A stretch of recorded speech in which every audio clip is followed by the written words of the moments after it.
Hey, my name is Barbie Armenta. I'm a wife, mother, life coach, and founder of Brave One. Everyone has a story, and I believe that you can be inspired in your own life by hearing another woman's courageous story. We're here to talk about purpose, identity, divorce, blending families. If you're talking about it, I want to talk about it. We are here to have brave conversations. Welcome back to Brave Conversations. I can't believe this is going to be the final one for this season. It has been such an exciting time.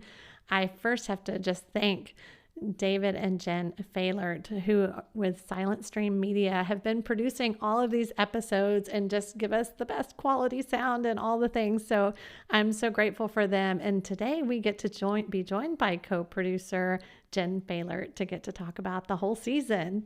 So welcome, Jenn. Hi, Barbie, again. It's good to be back on the show. Thanks for being here. So today I just thought, let's just recap all the amazing things we've got to hear this season. And for those of you listening, if you missed an episode, I just want to encourage you to go back and listen to all the great things. We got to talk to some amazing women.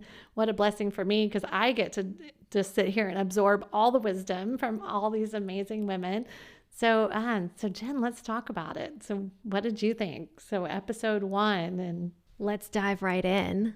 So episode 1, Barbie, you really kind of took us through a little bit of your backstory, where you come from, and how you came to be here today. I really feel like episode 1 was such a great way to introduce you to the podcast world, but also your brave conversation about divorce and having to find yourself. And how did you feel about putting yourself out there? I think it's just so valuable for us to hear another woman's story. And so if I'm going to be sharing and having other women be vulnerable, I want to do the same.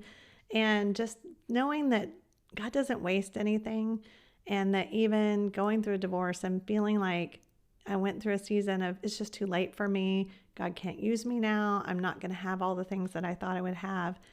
And to see how far I've come in that time of not only did God bless me with an amazing marriage and this big blended family and things that I never thought I would have, but to be able to have this podcast and my coaching and the Brave Gathering and all the things that we do to help other women has just been an incredible journey. So it just made perfect sense to me that we would start there and share that story. I think the story that stuck with me the most from that episode was the image of you walking around your house and picking up all your boys' toys and putting them in a box. And that was just so heart-wrenching for me to hear. But then seeing you now and the wife and the mother and the woman that you've become, that's really just such a shining light to others. This podcast really is such a great representation of that. Oh, thank you for that. That was probably the time in my life when I thought I've lost hope. And just to see that God restored all of that has been pretty amazing. And then getting to have my now husband come on episode 2 was also pretty special. Yes, I think that was such a fantastic episode because you guys were really talking about dating again, learning to love again after divorce and after kind of feeling that hopelessness. Even though you guys shared some really challenging stories about how your relationship started and how it went along and sort of a little bit of the heartbreak that also happened along the way, I can't help but feel, listening back on those episodes and thinking, man, I felt so joyful because you guys had such a great outcome and you really learned how to do relationship the right way. It makes so much more sense when we let God choose, right? And being able, but I tell people all the time to put their brave on and to do things. And what that means is to be who God made you to be authentic, to be vulnerable. And Richard and I just had this conversation the other day of what that looked like to be able to reclaim that time, because to having someone in my life that I can actually be vulnerable with, that I can feel like I am the most me that I've ever been in my life, and to be able to allow someone in after all that I had gone through and be able to trust. And that is the biggest gift. And so we love getting to share that story because we have that because we did the work. Yeah. We put in that, we did the hard stuff in the beginning and laid that foundation for where we are now. If there is one tip that you would give somebody who's listening right now who is experiencing dating again after, a broken marriage or a broken relationship, what is the one tip that you would give this person? One is hard. I have so many. The leading one, then. The leading one. Whether it's in relationship or just in life, it's that, and this word is, we hear it so often now, but don't let it get lost, because authenticity is so important, and just really discovering who you are and being that. We get caught up in being people pleasers and wearing masks or trying to cover up something that may be part of our past. But when we can find freedom from that and just be authentically who God made us to be and allowing someone to love us for who we are, that's probably the most important thing, whether you have a man or you don't, but just having that freedom in your life to just be you. So that leads to a follow-up question, because I know that you're a freedom coach and you're so great at what you do. How does one find that authenticity? Because like you said, we often start to live life for other people or other expectations, and we start to kind of lose that sense of like who I truly am. And for somebody who has been living that for a long time, it can be really hard to kind of even know, who am I really? So could you maybe give us a little bit of your coaching wisdom in what are some of the ways that you can find your authenticity?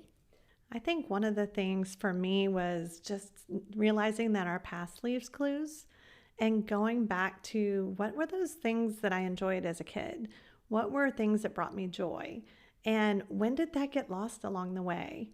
And that's probably a great first step, is to just kind of revisit those things that you used to love, and then adding that back into your life and realizing what kind of things also do you need to let go of. Because I know in my life, I held on to some lies.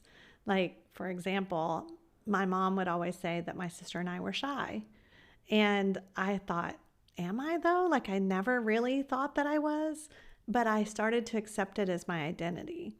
And then as I went through other things in life that, like 2 divorces, then those things just fed into that lie of just, I don't have anything important to say.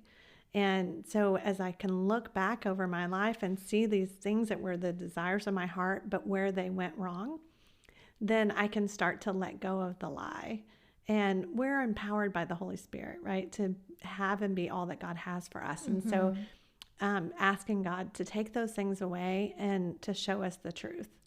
But it can also be fun, that back to that, revisiting your childhood, things that brought you joy, Follow those breadcrumbs, people. Yes, you can have fun with that. And just I used to always, if someone wanted to go to dinner, I would be like, it's fine, whatever you want. And then one day I started asking myself, what do I want? If I could eat anything right now, what would it be? And realize that your opinion has value. Yeah, that's so good.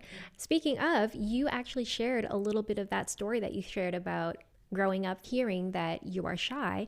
You shared that at the Brave Gathering. And speaking of opinions, I feel like Jenn Couch had a lot of opinions when it comes to that sober, curious life. Oh my gosh, it was so good. Actually, the episode with Jenn Couch, also known as Sober Sis, was one of our most listened to episodes. Wow. So I know when you see the hashtag sober curious, people really are sober curious and want to know, what is that kind of lifestyle all about? And does that mean, she did a great job of explaining that does not mean you're an alcoholic. That does not mean you have to hit rock bottom. Mm-hmm. It just means that you could make some choices in your own life to drink less or not at all and be sober minded. Yeah, so good. I think there's also a stigma around people that are sober or are becoming sober curious, of people thinking you're no fun.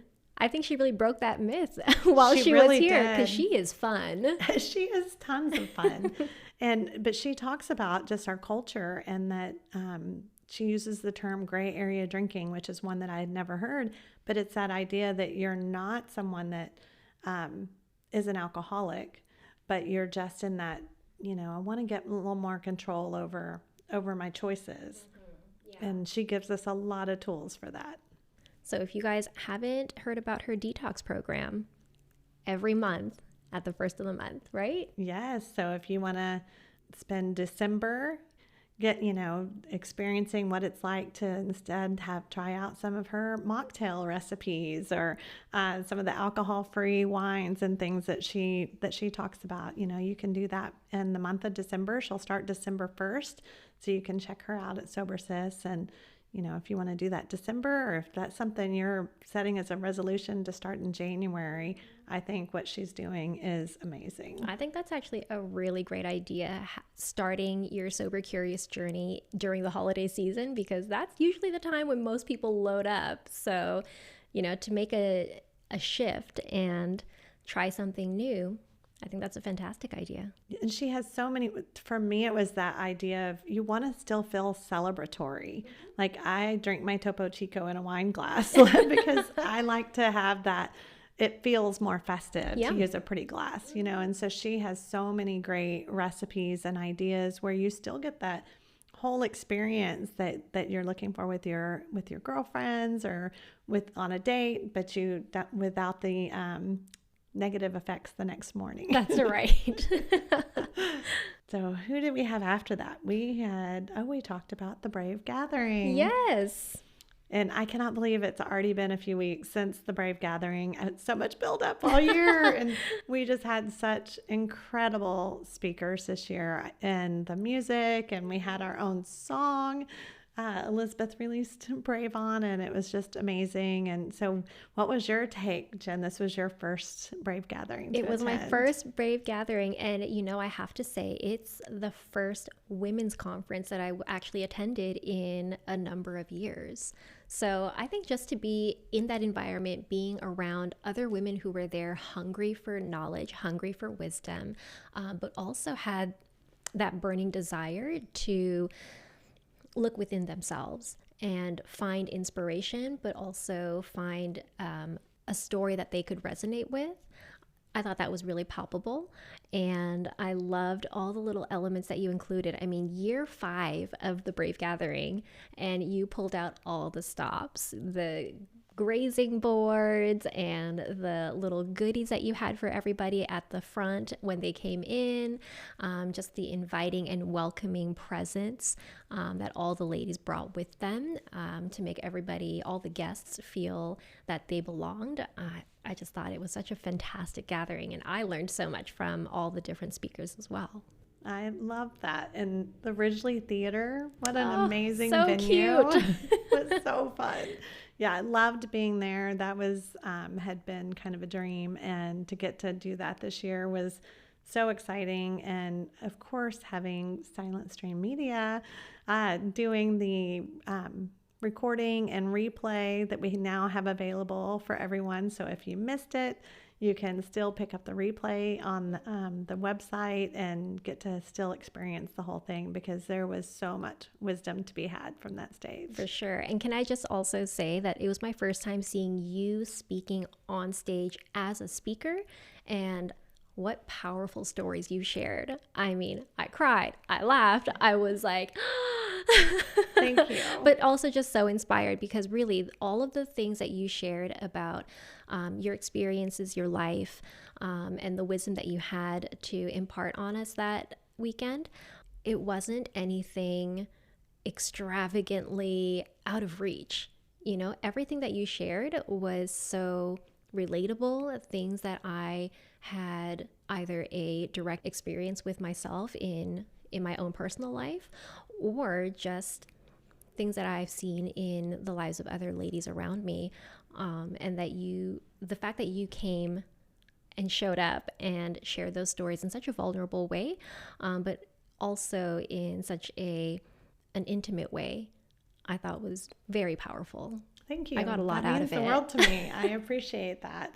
Yeah, as a coach, I always want to make it something that it's tangible and something that people can grasp and take home and do the work and use in their own life. It's great to have a fun event that we can all come to, and we get to hang out and we get to eat good food and have amazing vendors and go shopping, and all that is amazing and so much a part of it. But I also want people to listen to these speakers and then make changes in their own life. That's so important to me. And speaking of speakers, Stacey Danford was one of your speakers, and she was also the next guest on your podcast. Yes, I've heard her name so many times since the Brave Gathering. She was phenomenal. She's a neuroscientist, but she also knows her Bible inside and out, and how she will correlate the science with scripture. So when we hear take every thought captive and make it obedient to Christ, she will tell you how to practically, from a science perspective, take every thought captive and make it obedient and give us these tools to get rid of those negative voices that are in our head, and replace that with truth and positive messages. It was amazing in the most fun way. Yeah, I think perhaps something that I love just as much as her colorful outfit and her sparkly boots is the fact that she comes from a teaching background. So she used to be a teacher, and so the way that she then now teaches her science knowledge is in such a digestible way, so it doesn't feel like it's out of the realm of possibility. A lot of times when you hear about these scientifical methods, it's hard to relate to, and it's hard to think like, okay, how can I apply that to my life? But the way that she presents it is just very easy. Yes, that's a great way to put it. And she taught us all how to glow from the inside out. Yes. And it was so good. If you did not experience that, well, one, listen to the podcast, because she shared so much wisdom for us on that day. But then also, if you get an opportunity to watch the replay and hear all the lessons from that night, you will not regret it. It was so good. Your next guest was Mia Moss of Black Coffee here in Fort Worth, Texas. She has one of the most inspiring stories. She was actually at the Brave Gathering in 2020 and then on the podcast, because I cannot get enough of her story. She is one of the most courageous people I've ever met. Just her mission to be intentional with where she places her business on the east side of Fort Worth, which is a more underserved community, and she's bringing businesses to that area, and which will also in turn help the city bring more resources to that area. And I love her mission. But then while under construction, goes through a medical emergency that you will want to listen and hear more about, but she still continued on and opened on time, and I just thought she was so courageous. I think meeting Mia, one would think that she's quite reserved almost, but when you hear her story, she has such a fiery passion inside of her soul, and that shows in all of the things that she puts her hand to. So yes, I agree with you. Absolutely. Her story is so courageous and very powerful. Whether it's coffee or community or bringing the two together, she is doing amazing things to change her community, but also her coffee's at Central Market. Like, she is expanding in her community and beyond to make an impact. And I love true entrepreneur. Yes.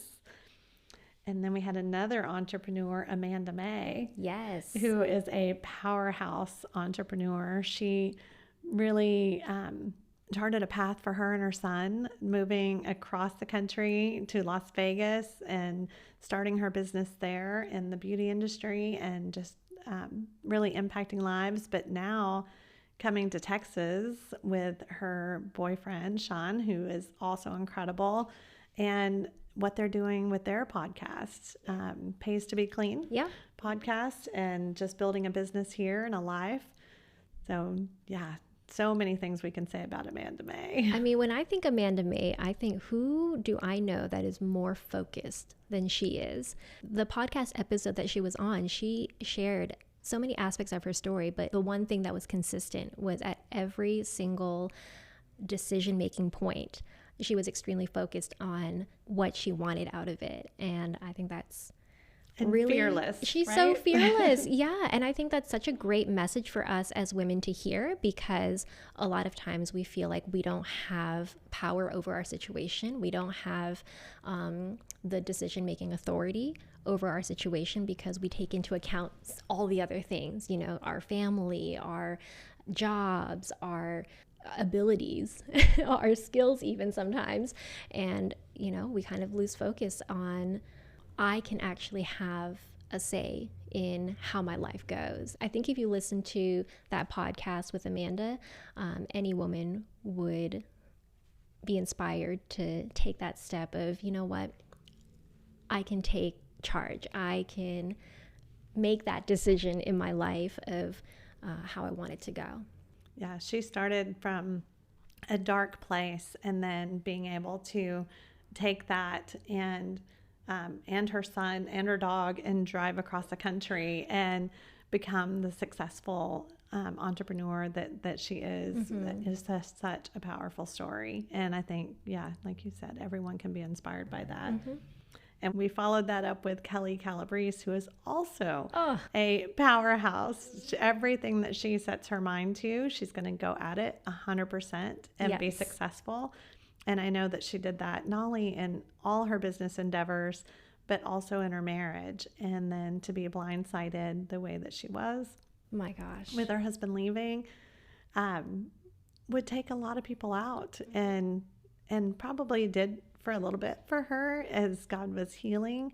But to see how he's brought the beauty from ashes, and how she's now able to help other divorced women with her Intentionally Fabulous group and program. Yeah. And she is changing lives. for sure. I think that the greatest thing that I learned from Kelly's story was just the story of building your character. You know, she talked about how she grew up with very specific family values and seeing those values lived out day in and day out. And that really became the building block for her own character, and being that person who really looks at every single thing that she approaches with an attitude of excellence.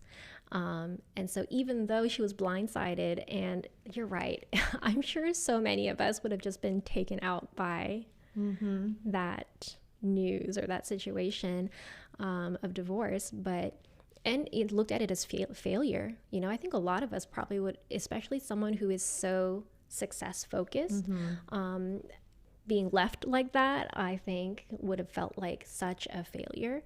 But she just went back, she bounced back to the character that she had within, which was, you know, move on, you know, carry on, continue with this mindset of a success focused life. And she's doing it so well now. She's doing it incredibly. I love just seeing what she's doing, following her online, and just seeing how all the lives that she's changing. I've personally met people that are in her Intentionally Fabulous group, or they're in her other singles group that she has, and they are just loving all the things that she is doing to help them, because community is so needed, and she's creating that for people in so many ways, especially after divorce. You can feel so lonely, and to be able to be surrounded by other people that are in similar situations has been just amazing. I think too that if you are in a headspace, or if you are in an emotional space where you feel helpless or you can't get up, sometimes you really just need to lean on somebody who is a little bit stronger, who is kind of coming out of that and has the strength to pull you up. You know, you don't have to feel like you're doing it alone. And I think that's one of the best things about Kelly's program and what she does, the message that she brings is, you know, everyone has that moment of weakness, but all it takes is another sister to lean on and lift you up and pull you out of that funk. So I think that's so powerful. It's so powerful. And then we heard from Kristen Dickerson, after that, another story of just someone that found themselves in a situation, and then she went on literal journey back to God and then wrote about it. Yeah. And she is also on Texas Today. So many of the people listening may have seen her on TV. And, you know, we see someone like that and we see them on TV and they're so put together and look so impressive. And she is so impressive. But then you get to hear the backstory, because I think we often see people where they are and we just assume that's where they always were. And we don't know that story. And that's what's so important to me with Brave Conversations, is to realize we all start somewhere. Yeah. And so for us to get to kind of follow along on her journey on the Camino de Santiago, then to India and to Israel, and all those experiences she had and the people that she met, and getting to kind of go along for the ride was really exciting. Yeah, I mean, I think the coolest thing about Kristen is that she had that moment of crossroads between career and her values. And how many times have we as women been faced with a conundrum where we're like, well, there's this one thing that I really have been working really hard towards, whether it's a career, a relationship, a goal in life, and then and you have your values on the other side, and it's just not aligning. What do you do in that moment, you know? And I think that Kristen's story was really such a courageous one of how she was able to make that difficult decision to walk away from her career, not knowing if it was ever going to come back to her. And she just threw her mittens in the ring and was like, all right, I'm going on this spiritual journey instead, so I can really dive deeper into that value system that I held in my heart for a long time and wasn't able to explore. And then coming back, what did God do? He just brought it back to her. So and multiplied it. Yes. I think that's an exciting thing, when we can see that when we step out in faith and allow God to do what he wants to do, that he can bring us something better than we ever dreamed. And that's exactly what he did for her after it. But she stayed in the moment, you know. She wasn't focused on the end. And I think that's the thing, is like, okay, Lord, I'm walking away. What are you going to do? You know, but she didn't do that. She literally just stepped away, stayed in the moment. What does he have for me? Each day, each step, they walked a lot of steps. Yes.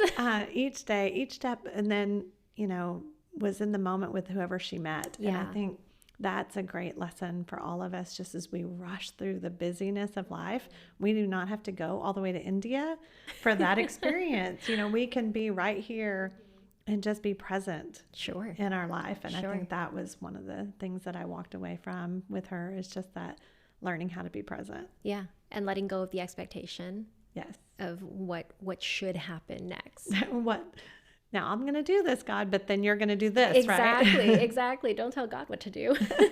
Yeah, I've been there too many times. And he's like, yeah, you're cute, but that's not what we're doing. So, but then we get to end the season with Elizabeth Clark Haverman, who I adore. She has sang for the Brave Gathering the last 3 years. So if you've attended a gathering, you know she's phenomenal. If you've just been out doing karaoke and get to run into her, she was saying that she will sing Aretha Franklin or Whitney Houston. Anyone say that to you, you've got to think, no way are you doing these two people. But she can actually do it. Yeah. That's, her voice is so special. And not only her voice, but just she's special in general. Yeah. And she's, again, one of those ladies that you meet her and she's so just bubbly and warm and fun and kind that you would never expect her to have lived through such traumatic experiences, but she has, and she's been able to hold on to that light that she carries. And I mean, now she just spreads it around with her music even more than she did before, I think. Yes, to how God can use her, and how even in her hardest times, she would still be worshiping him. And I think that's what got her through the things that she experienced, and then to see God's goodness in her life now, with her big blended family and just the opportunities and new music that's coming out and that we can all be looking forward to. And Brave On, her song she wrote for the Brave Gathering. Oh my gosh, I can't get it out of my head. It's so good. It's so catchy. Everybody go download her song because it is super catchy. Yes, we will put a link it's in the show notes from her episode, and we'll do it again so that everyone can go and download the song and get a little sample of what's coming. She's got an EP coming out soon. So but yeah, she's amazing. It's been an incredible season. My first season of Brave Conversations. Did it live up to your expectations? Exceeded my expectations. I have loved all of these conversations and just the incredible women that are just willing to come on and be so vulnerable, and they're so inspiring. And so I know they bless me with their stories. Yeah. And so I feel like it's doing the same for others, and I'm excited for another season. Yes. And that will be coming out in January. We'll be replaying some over the holiday season, and then in January we will start with a brand new season. We're already prepping for the Brave Gathering 2023. Wow. The theme is loved. So I like that. I look forward to seeing what all the women will come up with for their talks for that. Yeah. So. I think that's going to be a really great topic to land, or I think that's a really great topic to land on for 2023. I think all of us definitely could use more love. Always. Yeah. Yeah. But I'm grateful for you and David and all that you've done to making this podcast possible. You're welcome. We're excited for your adventures that are coming up, and we will do an episode soon so we can share all the details. So it's been such a privilege to be able to work with you, Barbie, and to make this podcast happen. Dave and I have we've just been so inspired by every single guest, but also the way that you have carried the show is incredible. So kudos to you. Great job. Thank you so much. And thanks for being on today. Yes. And thanks to everyone that's been listening this season who has started with us with this and joined our conversations. And if you have enjoyed these conversations, of course, I would love for you to share it with your friends, and you can leave a review wherever podcasts are found, and we would be so grateful. So thanks for making this first season amazing, and I hope you will join us for the replays that are coming up, but then for our new season in January. Thanks for joining me for today's conversation. If this resonated with you, please save this podcast to your playlist and share it with your friends. If there's a conversation that you want to hear, make sure and reach out at braveone.net and send a topic request. Until our next episode, remember to put your brave on.